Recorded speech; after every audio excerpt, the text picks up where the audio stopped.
Hello and welcome back to this downloadistic crusade. This video will go over some recent additions to my record collection.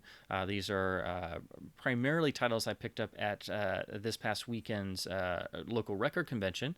It's the second one they've had since the pandemic, and it's actually been kind of nice because they've had it outdoors at a flea market, so everybody has masks on and you're able to navigate around outside, and it's much different from the usual just large event room with a bunch of tables everywhere. So it's a bit smaller, but there's a lot of interesting odds and ends and rarities that popped up. And as usual, you see way too much that you can't possibly afford, so you just start drooling a lot.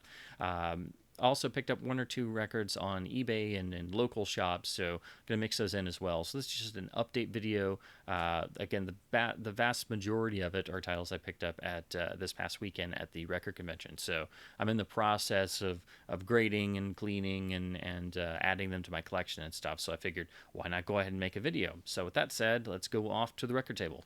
So first up are two titles that I got before going to the record show. So these are eBay finds and shop finds. So this first one is the Bengals' first EP release. This is from 1982 and is actually the original Faulty Records or Faulty Products label release. This was eventually reissued by IRS once the band got bigger. It kind of has sort of that harder, punkier, edgy sound that I really like from their first album that they started out more as.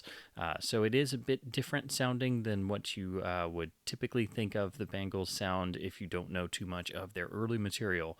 So it's very, I mean, it's not super rare, but it's definitely uncommon to find this, especially the original Faulty label release, because again, it was reissued by IRS in 1983 or 84, I believe. Show you the rear. And the reissue has the exact same art. So and I don't think it was recut or anything, but I would be interested to compare the two. But you definitely don't come across this hardly ever, and especially not the original version. And then just to show you the label is very clearly a knockoff on the original 60s British Parlophone labels. And since the Bengals have such an enormous Beatles influence, that's immediately where my head jumps to. And I really like this label. And again, they have mimicked Parlophone even down to the black label, the layout and everything. So again, just a nice fun, cheeky label that I really liked. And again, you don't come across this very often. I think there were apparently two cuttings because I looked up the Discogs page. Apparently, this is a reissue of that of this first EP because the Dead Wax has an RE in it. So apparently, there are two versions of the Faulty release, and then IRS did a version a little bit later. So this needs no introduction. This is what I picked up on eBay, and since I have been trying to complete a run of original UK Factory Records Joy Division vinyl for a number of years, this is actually only my second piece of original UK Joy Division factory material. This is, of course, the 12-inch 45 RPM UK single for Love Will Tear Us Apart. I do have the transmission 12-inch, but getting original Joy Division vinyl is a very difficult and expensive proposition, and even these singles can get quite pricey, but have the same magic cutting and feel to them. I've heard needle drops of these on and off for years, which just so completely wiped the floor with what was available officially and the remasters and things that I couldn't believe it. And then, seeing that pretty much all of them were mastered by George Peckham and are signed with his, Porky Prime cut in the Dead Wax, that made a lot of sense why they sounded so much more dynamic than what I was used to hearing. So again, this is only my second piece of original UK Factory Records Joy Division, but this popped up on eBay and it was a dirt cheap price for what these go for with the buy it now. So I think I bought it within about 5 seconds, but this will go very well with my copy of the transmission single. Hopefully one day I can get the three main albums, or I should say two albums, Unknown Pleasures and Closer, and then the Still compilation. Unknown Pleasures in particular is the one that is the very expensive and rarest of the three, seeing it was the earliest, and the original issues had the smallest print run of the three. Some are on translucent red vinyl, and that's really one of my holy grails for vinyl collecting. It's in my top 10 most desired record releases of all time. That particular original cutting, the Porky mastering of Unknown Pleasures. So this is just one step closer. It's in a traditional UK sort of, I hate to say flimsy, so I should just say floppy sleeve.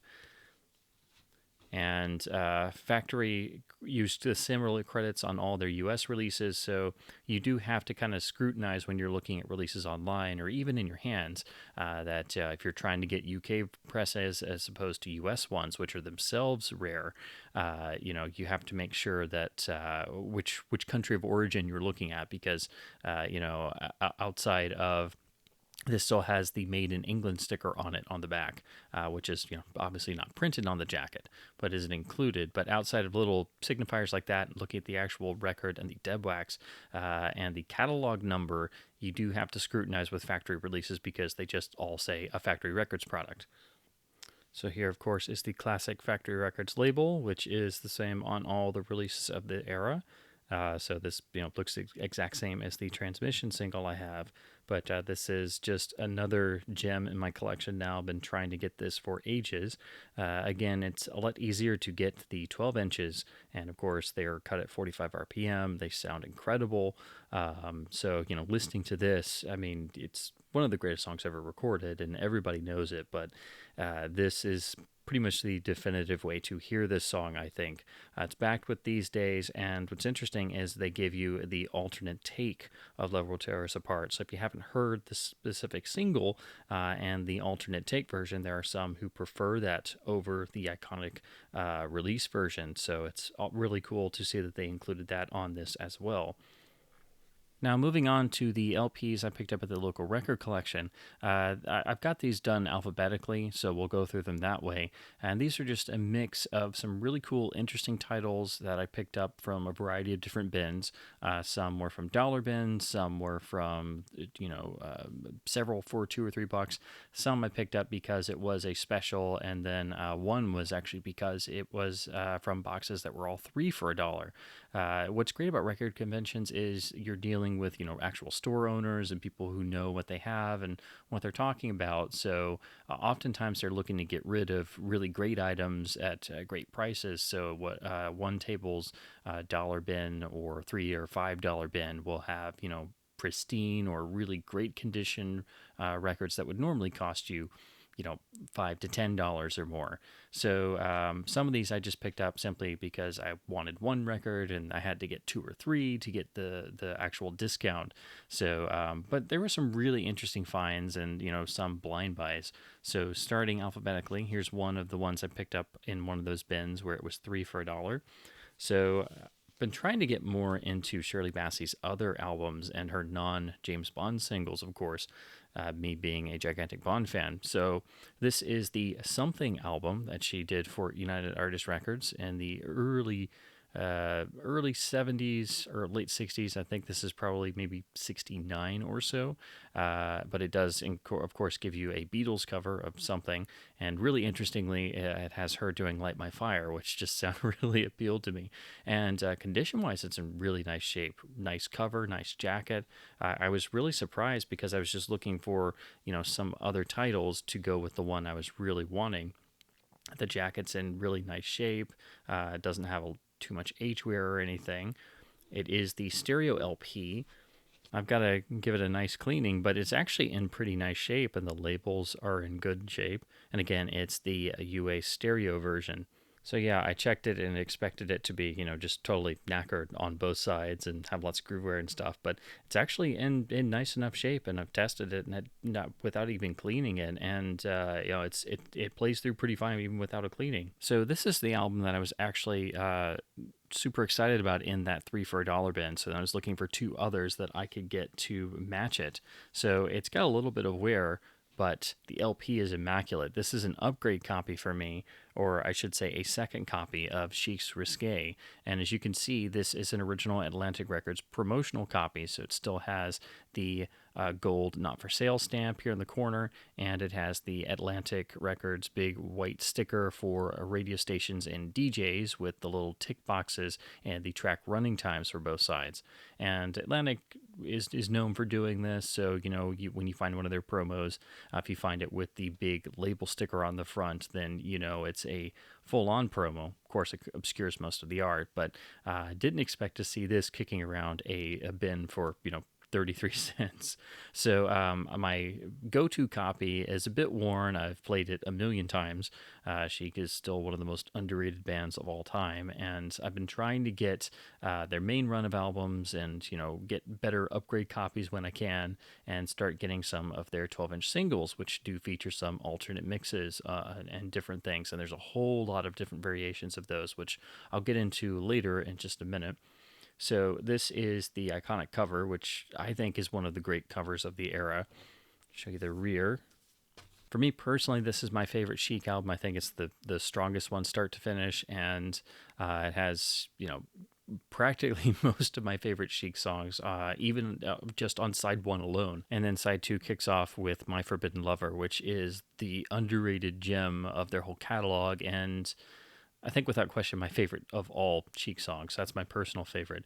But it's a fantastic album if you've never heard it, and it sounds really fantastic on an original pressing. Got the original lyric in her. I love how the actual photo does tie in to the actual cover, which is detailing some sort of murder mystery going on. Show you the label, which is the Silver Atlantic label. This is stamped RI, so it's from the Richmond, Indiana plant.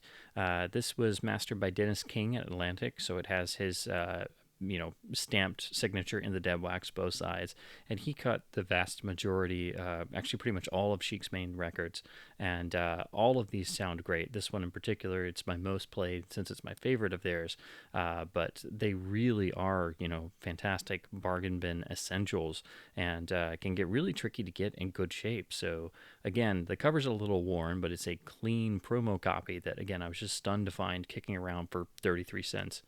Again, if you don't own a copy of this album, please go and get one stat, because otherwise I don't know what you're doing, because it is absolutely essential. If you've got a turntable, you need a copy of this.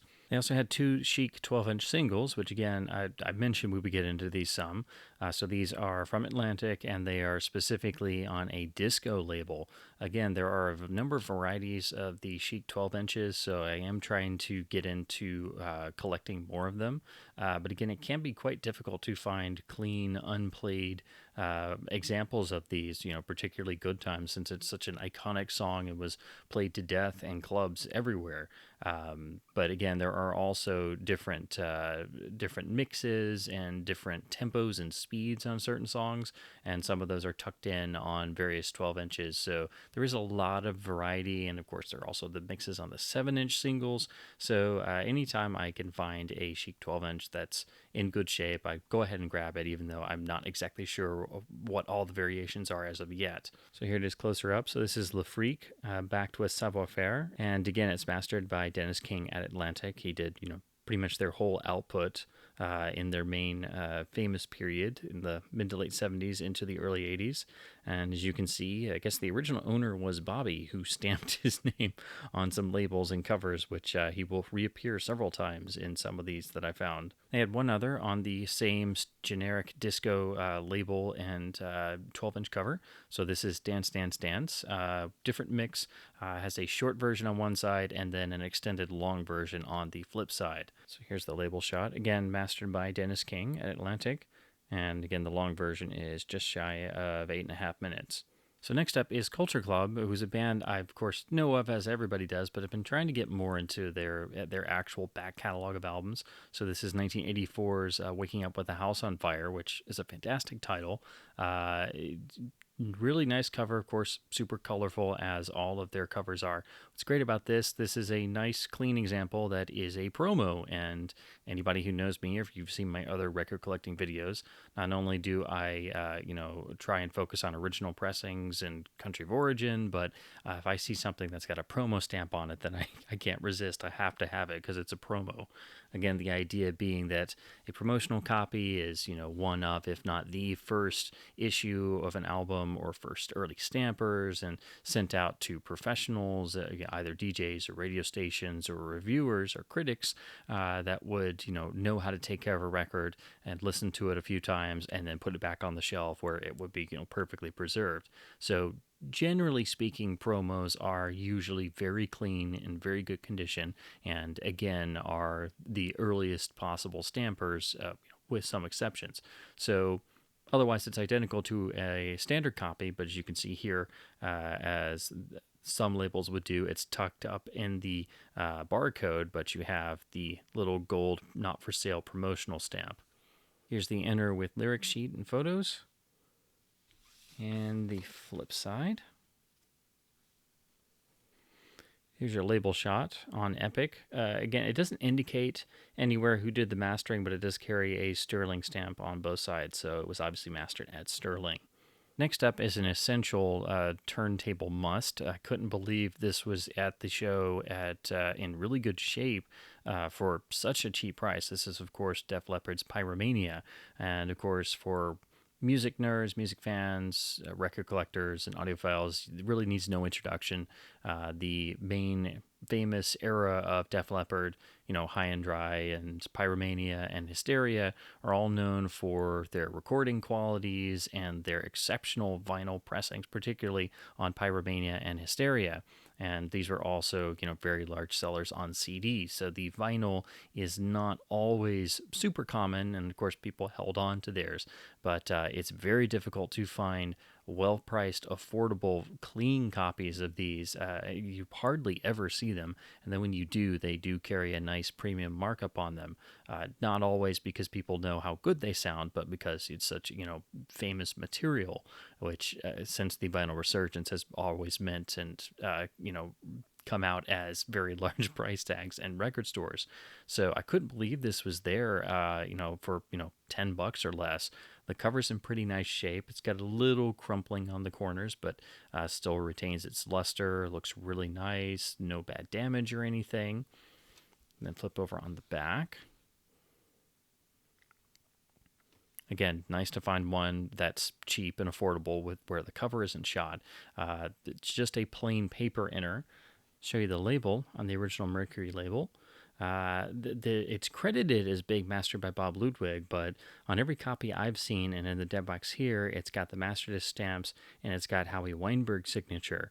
There are some people who have claimed that theirs have an RL signature, but it was still mastered at Masterdisk, and apparently Howie Weinberg did all the vinyl cutting. But again, it's possible there are RL cuts floating around out there. But that did happen sometimes where it's, one person had got the credit or did the actual mastering, and then the actual mastering for the vinyl cutting itself was done by somebody else in-house, or sometimes it's just not signed. But again, that's what's on here. So the custom sentencing or the custom message on the dead wax, side one is if you're going to be a bear, and then side two is then be a grizzly, of course. So I was just really stunned to find this in very nice condition. Again, both sides are ultra clean for around $10. I just couldn't believe it. So next up is another tile I picked up in one of the cheap boxes again, because it was in really nice shape and I was just trying to build bundles at certain tables. So this is the Doobie Brothers One Step Closer album from 1980 on the Warner Brothers label. Again, not something I would normally get into, but I've been meaning to get more into their earlier albums anyway. And again, it's very hard to pass up super clean copies when you find them for $1 or less, even if it's something like this where I'm just totally kind of going in blind and trying something a little bit different, simply because you don't come across clean vinyl all the time now that is, dirt cheap, so you can do that more often. The jacket's still in nice shape, has some gloss to it, and then the actual band logo is embossed, which is a nice touch. There's the rear. And then the actual insert is on a sort of cardstock.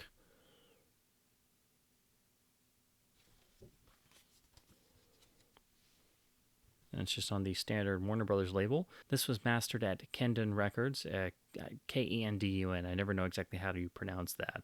Next up, again, you may wonder why we've suddenly jumped in the alphabet, but no, I have this under my Duran Duran section, hence D.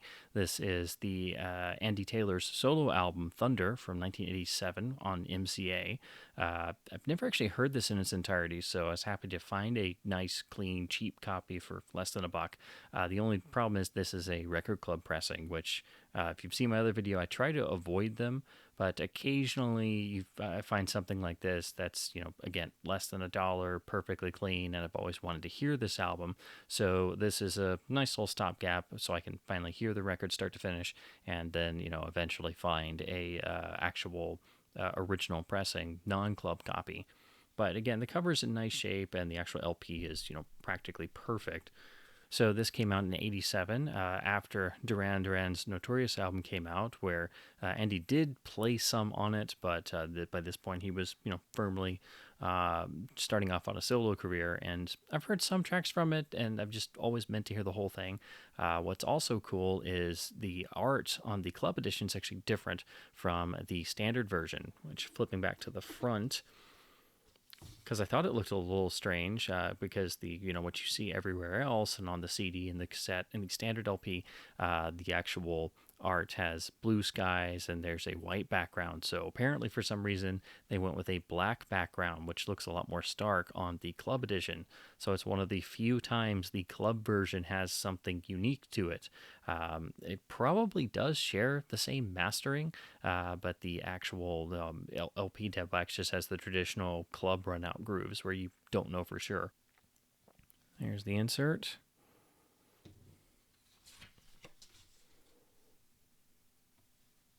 And there's the 80s MCA label.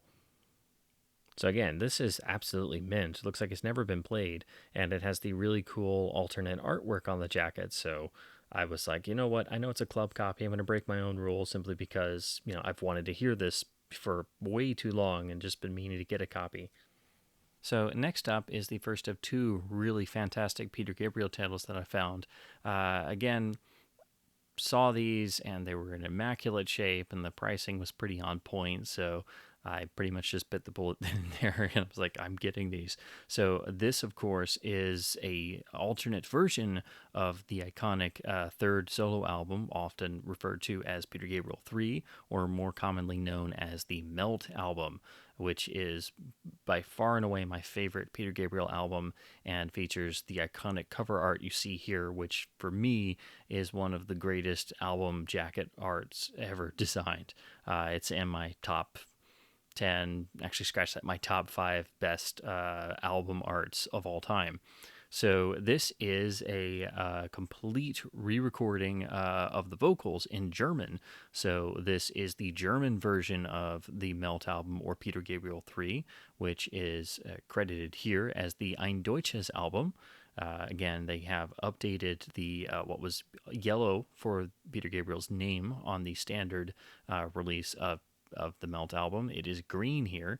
This still has the original, I guess, German hype sticker. It's very uncommon for bands or artists to, re-record their album in a completely different language. This is really one of the most famous examples. The most famous probably being when the Beatles re-recorded a lot of their songs in German and put out, specific German album releases with those songs on it. So this is pretty much the same backing tracks as what we're used to on Peter Gabriel 3, but with Peter doing German vocals over them. And I always wanted to get a copy of this to go along with my copy of Melt, which is an album I've played an enormous amount of times and love the sound of the original US Mercury pressing, and love the art, and was so excited to find this. The actual art is printed on a nice glossy sleeve. It's a bit more impressive than what the US sleeve is, which doesn't have this sort of photo glossy feel to it. And I would love to someday get an original UK pressing just to check it out. because I've also been curious about the original UK Peter Gabriel pressings for his solo output. Of course, they did do a recent remaster and vinyl reissue campaign series with 45 RPM cuttings and stuff, and they were all cut, I believe, at the Abbey Road studios and with all the hype surrounding them. But I have to say, I didn't really like the sound of the ones I tried, particularly Melt being my favorite and my go-to. I still really like the sound of that original US Mercury pressing, and I really want to get a UK to compare. So I was so excited to find this, and again, it's practically immaculate, and it still has the hype sticker on it. So this is on Charisma and Phonogram. So you get the classic Charisma header there in the corner and on the labels. Again, exact same album as what we're used to, but all the vocals and the titles of the songs are, of course, in German. If you've never heard this album before in any context, please, again, stop whatever you're doing, go and listen to it. It's one of the great albums, and, of course, most famous for really birthing the sound of the 80s, as it's referred to, because this is where Hugh Padgham, Peter Gabriel, Phil Collins, and everybody associated came up with the gated drum sound effect, almost by accident, really. And that was on the song Intruder, which starts the album and is my favorite Peter Gabriel song.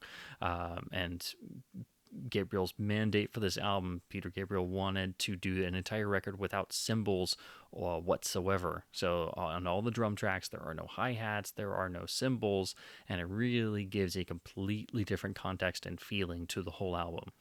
Here's the lyric sheet. And the flip side, again, this matches what's in the original pressing. And here is the classic Charisma label with all the German indicators that it's a German pressing. Again, practically, I mean, it is immaculate. I just couldn't believe this was sitting there. So again, for, a little bit less than what it normally goes for in absolutely mint shape for vinyl and cover with original inner. I was like, yeah, it's a no-brainer. This is mine. So next up we have Peter Gabriel's fourth solo album, which is also known as Security.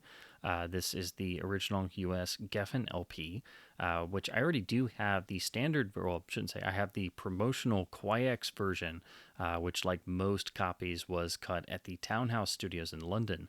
And that's on Quiex, so it has the, superior, cleaner vinyl formulation that is translucent when held to the light. And those are very uncommon. It's actually got the, promotional stamp on it.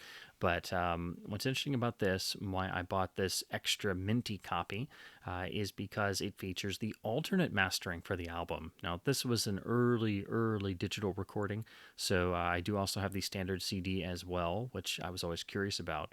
And a lot of early digital recordings, actually, the vinyl, as long as it was well mastered, usually comes out sounding as good, if not better, because vinyl was still the medium of choice for most people, what everybody was used to, not just listening to, but also mastering for. So even early digital recordings like this, they usually translate to wax pretty well. But what's interesting about this, again, it's an alternate mastering. This was actually cut and mastered by Bob Ludwig, so it has his RL signature in the dead wax. Now, this is very uncommon. Again, 90 to 95% of the time, you're going to find the Townhouse cut, which sounds, great and for, this era of vinyl cutting, and it's a digital recording. It's a nice sounding LP, but I've only ever seen one RL copy before, and it was really beat up, so I passed on it. And I've been kicking myself ever since trying to find another one because I've never found another one. And I'm like, I should have just bought it because I wanted to compare it. And that was a stupid day at the record store. So lo and behold, the same table as the German Peter Gabriel 3, they had this copy of Security. Again, super mint. The cover is absolutely perfect. And it's better all around condition wise than my Quiex copy. But something made me check it. I'm like, this couldn't possibly be an RL cut, and sure enough, it was. And again, the only way you're going to know that is checking the dead wax. But again, paid a little bit more than your average copy of security simply because it was practically mint. And again, it was finally an RL cut. So I got this simply to compare to the Townhouse version and the original CD, which is something I've wanted to do for years, being a gigantic RL fanboy. There's the lyric sheet on the inner. Again, even the inner is pristine. So I was like, I can't believe this. This is the cleanest security I've ever seen.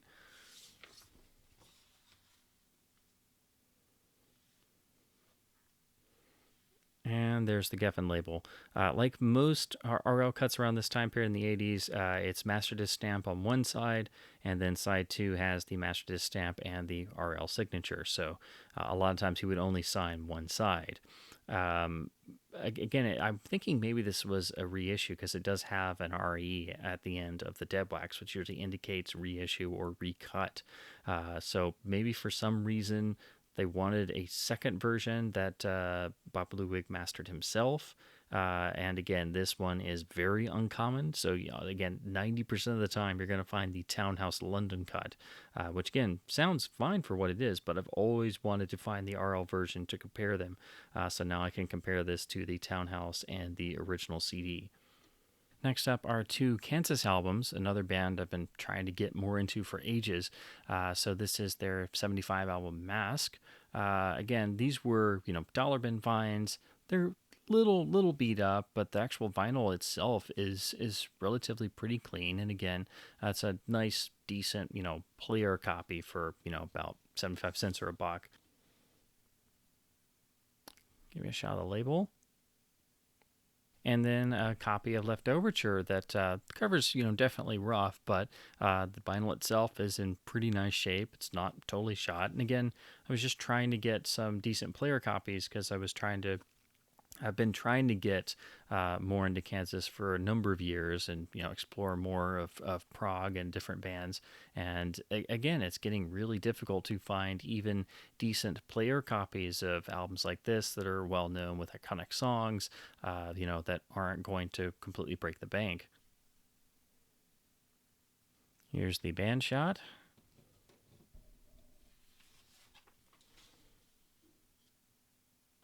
and the lyric sheet. Then the label. It does carry Sterling stampers, and the inner indicates it was mastered by George Marino at Sterling Sound. So even though this, is a little bit beat up around the edges, it does, sound great for what it is. So hopefully one day I can find a nice upgrade copy. But this is just a nice dollar bin starter that was in surprisingly nice shape. And then last but not least, this was the third of the 3 for a Dollar albums that I picked up. And again, so very surprised this was in there as well. There was a lot of disco at this particular table that I took advantage of. I've been meaning to get more into, listen to the main heyday of Donna Summer albums from the 70s to 80s, particularly her 70s albums where she was working with Giorgio Moroder and Pete Bellotte, which resulted in a number of really interesting albums that were, really concept albums of sorts. And so that really culminated in Once Upon a Time, which is this interesting double album, which essentially sort of has the feel of a rock opera because it is trying to tell a sort of connected story of sorts, but again, in the disco era. So again, it's a really nice double album. Again, so this was 33 cents. Covers in relatively nice shape, and you get this wonderful gatefold. And the vinyl itself is in pretty nice shape. Again, I was just looking for something else to, be the third title for, 3 for a dollar. So that way I could get the other two. But I was really surprised this was in there. So, of course, you have the lyrics for everything. And this is one of those double albums where the programs are mixed up. So LP1 is side 1, and then the flip side is side 4. So then the LP2 has sides 2 and 3. On the Casablanca Records label, this was mastered by Alan Zintz in Hollywood, who did the vast majority of their releases. So again, even though the surfaces have, definitely had many hours of play, it's still in relatively good shape. And again, it's really surprising to find this in the 3 for a dollar box. Show you the rear. And once again, I told you pop up again. There is good old Bobby there who stamped not only the labels but also the jackets as well. So hopefully one day I can get a nicely priced upgrade copy of this, and also get the other main albums of her run of the 70s and 80s. But again, I am trying to diversify more, and disco is just a fascinating era with fantastic recordings, and also the people behind the scenes. Again, this was really birthing the idea of Giorgio Moroder onto the world, and then he of course ran into the 1980s and sort of revolutionized a lot of things and a lot of sounds. Well, that does it for this particular video. Again, just really making an update primarily after getting a bunch of great LPs from the local record convention. So I heartily recommend, if you do get the chance, if you have a record convention that happens in your local area, provided that it's again, it's still hard to go out and do events and things, and because we're still in the pandemic. But if you have the ability to, it's always a fun excursion. You always meet great people and see all kinds of great LPs and CDs and just all kinds of music that you're just not normally going to see. And of course, you find a lot of stuff that you'd love to take home with you, but again, you could never possibly afford. So you can at least say that you've seen particular uber rare titles. It's always an interesting experience. You always wind up finding some great titles. This particular excursion, I was not having any luck for the first 20 minutes. I didn't have a very long time to spend, and I was starting to think that maybe it was a bit of a wasted trip, and maybe I should just go ahead and pack it in and head out. But then, sure enough, you find that one box with something in it, then you find another and another, and you make your way down from table to table, and then before you know it, you've got a massive stack, and you're getting close to that self-imposed budget you gave yourself for the day, and it's like, well, it's a good thing I didn't pack it in. This was worth the drive. But there's always that extra box to go through, that extra table to go through that you hadn't seen before. So anyway, it's always a lot of fun. So I do always recommend for anyone who's a record collector who hasn't been to a convention yet, if you have the opportunity to do so, it's a lot of fun, and you find some really great titles you usually just don't expect at all. So with that being said, thank you so very much for watching, and keep supporting your local indie record stores, and keep the turntable spinning, keep physical media alive.